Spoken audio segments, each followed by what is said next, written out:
હું જ્ઞાયક છું, જાણનાર છું, જ્ઞાતા છું એવો પહેલે ઉપલકપણે પણ આમ કે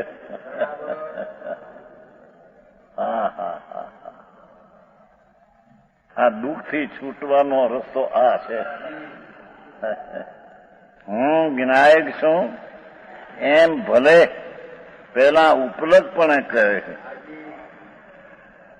એટલેક અંદરમાં હજી પેશી ન ગયો હોય.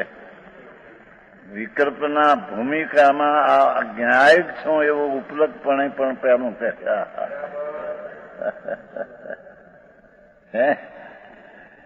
એમ પહેલે પેલા ઉપલક પછી ઊંડાણથી કરે.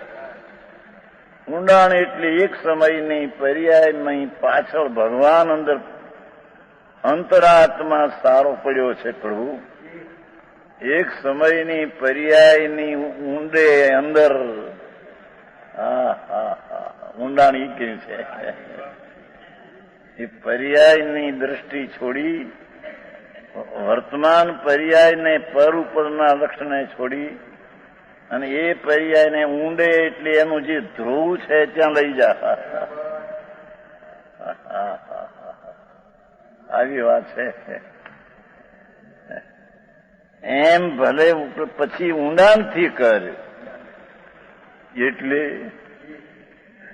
વિનાયક સ્વરૂપ ભગવાન પૂર્ણાનંદનો નાથ પ્રભુ સચ્ચિદાનંદ પ્રભુ એને પેલા ઉપલબ્ધિ એટલે કે વિકલ્પના આશ્રય આ જ્ઞાયક છે એમ જાય એ બાજુ.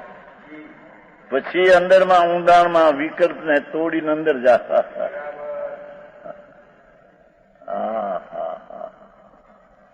આ સમ્યક દર્શન પામવાની રીત છે. પ્રથમ ધર્મ અને સમ્યક દર્શન વિના ચારિત્રને વ્રત તપ કોઈ સાચા હોય નહીં. સમજાય છે કાંઈ?